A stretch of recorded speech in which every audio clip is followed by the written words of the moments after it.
What's up, YouTube?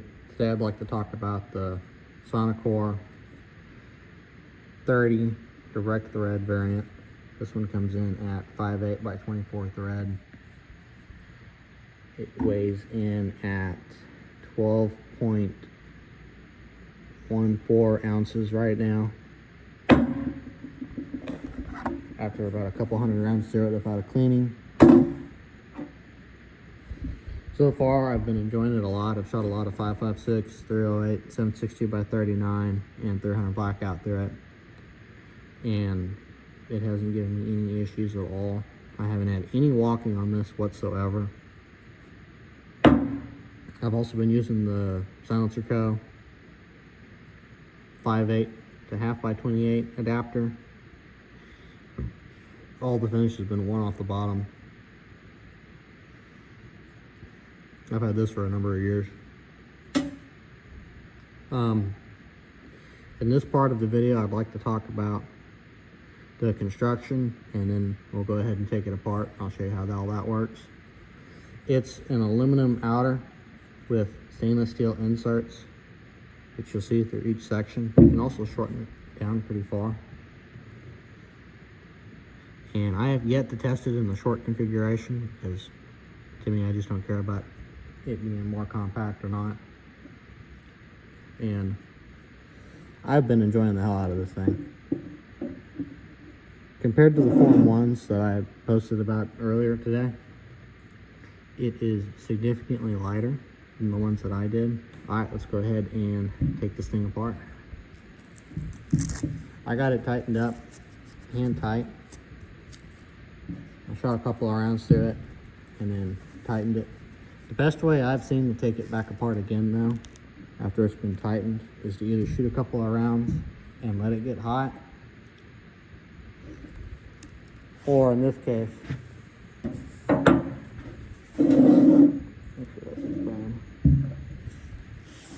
we're gonna heat it up and pull the valve apart.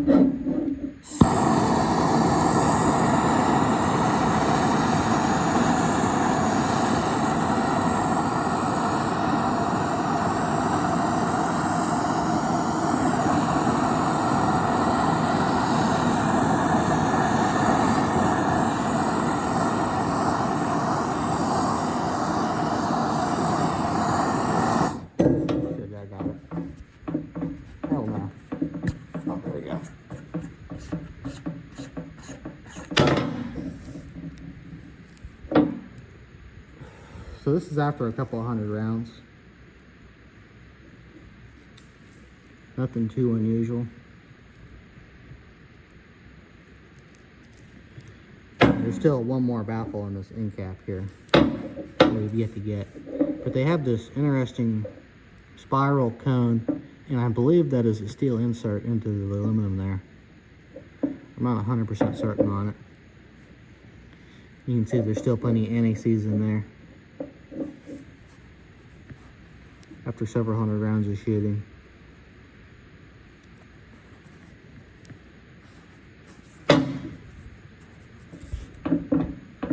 Let's see if we can get this baffle apart here, and I'll show you the end cap.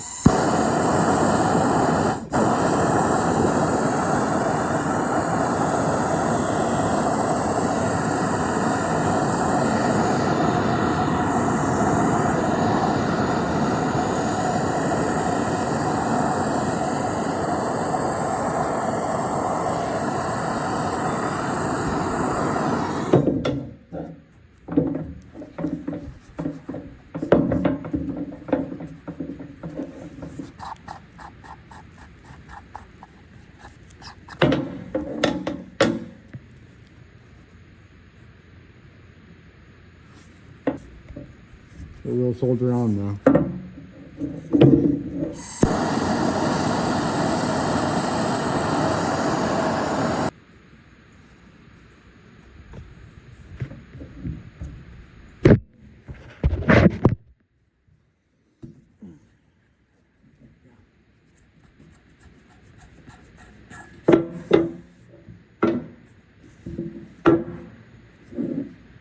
All right, boys, we're making some progress.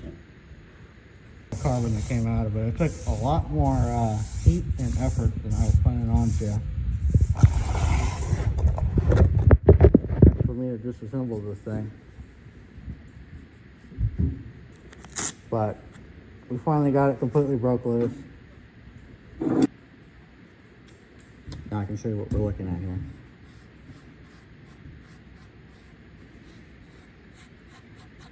So this here is the end cap section. Pretty simple milled piece.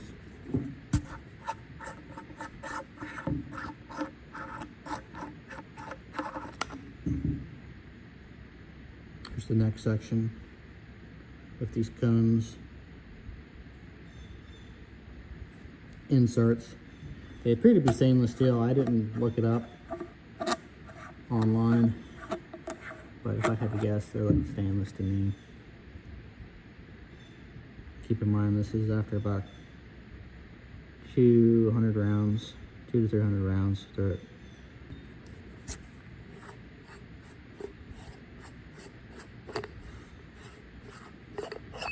Get to that in a second. Just one more here. This is your blast baffle.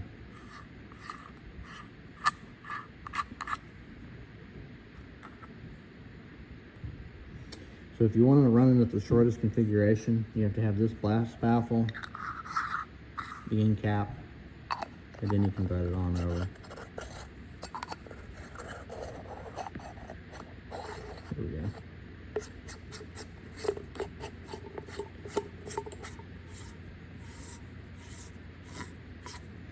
And that's pretty short, pretty small. But with how light this can is, I don't see much utility in running it this short. For those that are curious, it comes in at 6.22 ounces, this configuration. So, getting to the actual serialized bit, it has this interesting, basically a built-in muzzle brake. It's kind of like a twisting helix or conical helix that comes in and then pokes up into the blast baffle. The blast baffle just barely comes up over here onto this ledge.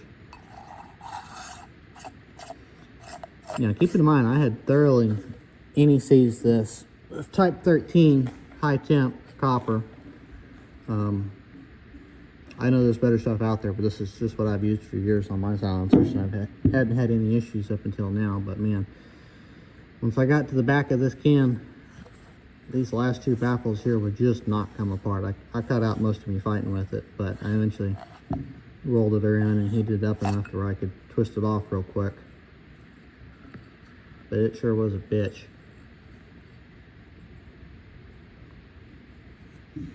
And this,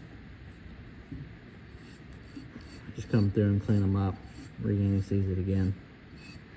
I was surprised to see how much shit had just fallen out of it when I took it apart too. It had gotten pretty dirty.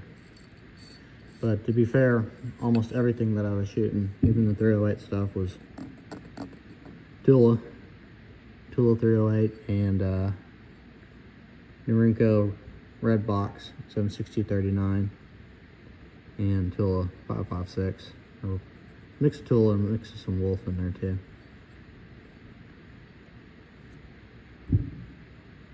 But that's how you take it apart and put it back together. Like I said, I just take a little bit of NECs,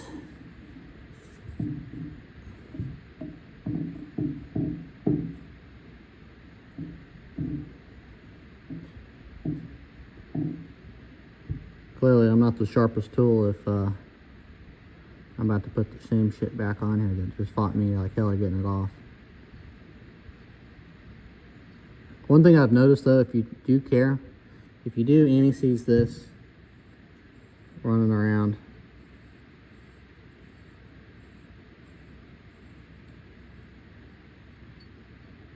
and then when you reassemble it, you do get some squared out and it goes right into the knurling,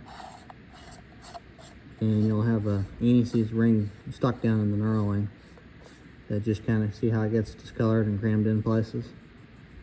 If you care about that, you can just take a little bit of brake clean and an old toothbrush.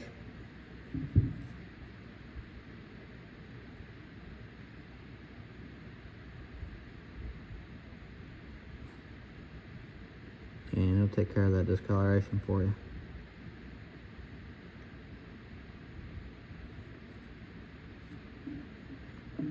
You get it back to that matte black look.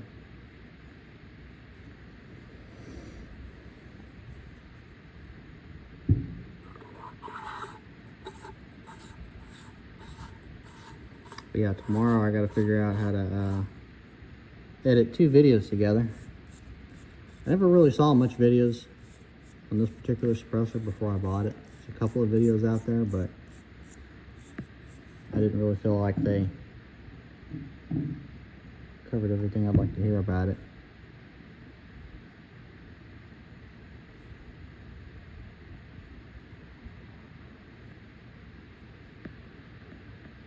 There's one guy that does a very good video of shooting them and stacking these baffles together. And that is one thing that I did contact Lyman about. I sent them an email asking if they planned on selling more baffles in the future. That way you could just stack it and customize your length to however you see fit. And they said that is not something that they're going to be looking at this year, but next year they would like to offer singular baffles for sale. You can get an order.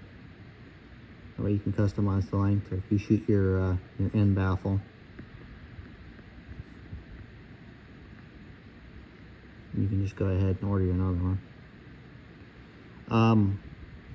Comparing this to my other direct thread suppressors, I have yet to have a walking issue with this one. For whatever reason, it just hand tights on, and I've had no issues with it moving whatsoever. I've been very impressed with it in that regard. So I'll hand tight it about like that. I'll shoot a couple of rounds through it, and then I'll give it another tighten. I mean, I'm not putting a whole lot of force through it. I don't know what the torque spec is. I read through the manual, and I don't believe I saw a torque spec. But looking at the Advantage Arms suppressors, which is very similar to this, but made out of stainless, I believe he recommended 15 to 25 foot-pounds. So we'll see if we can reach that here in a second.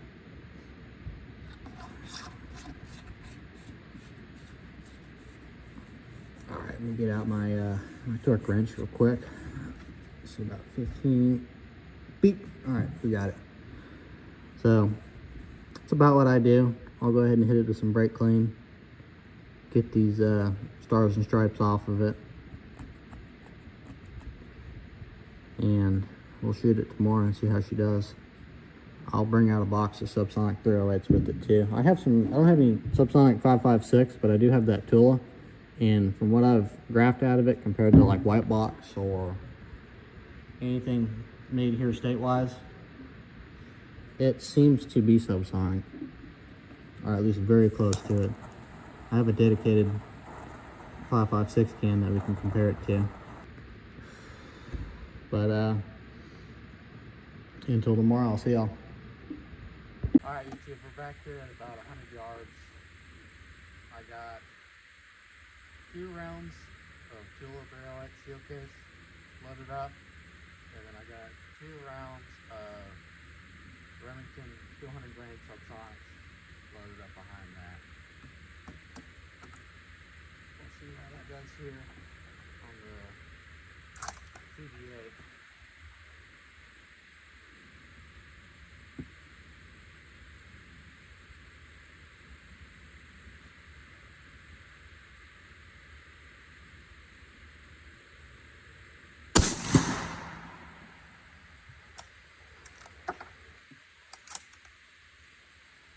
I'm going to put the next one just into the backstop and not the steel.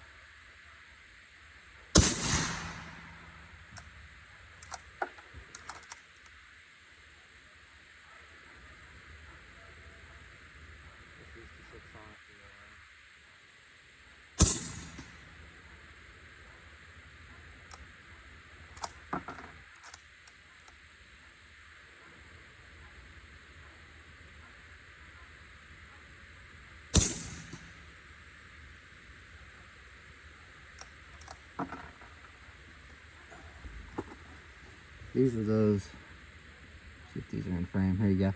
These are Remington Subsonic. Oh, these are 205 grain hollow points. Form 1 can. This one here is a 5.56 dedicated one that I built. I overbored it for 22. I think I did. If I remember right, it was ended up at like 0.25 or something like that, like 25 caliber.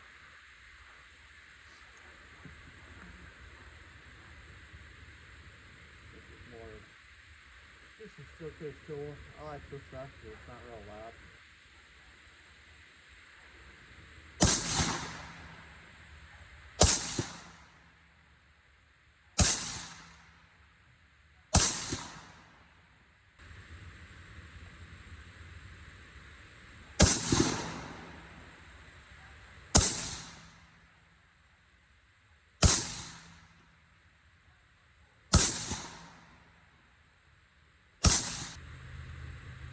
Which, you can make something like this for like 80 bucks.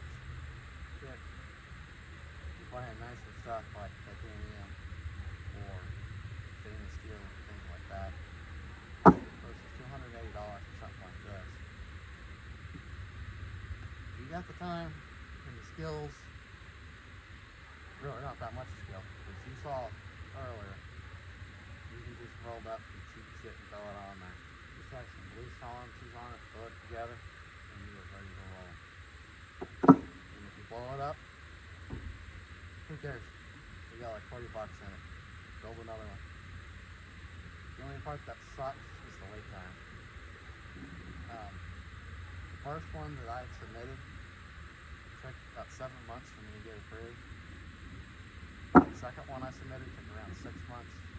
The last couple that I submitted, those ones took over 4 months apiece.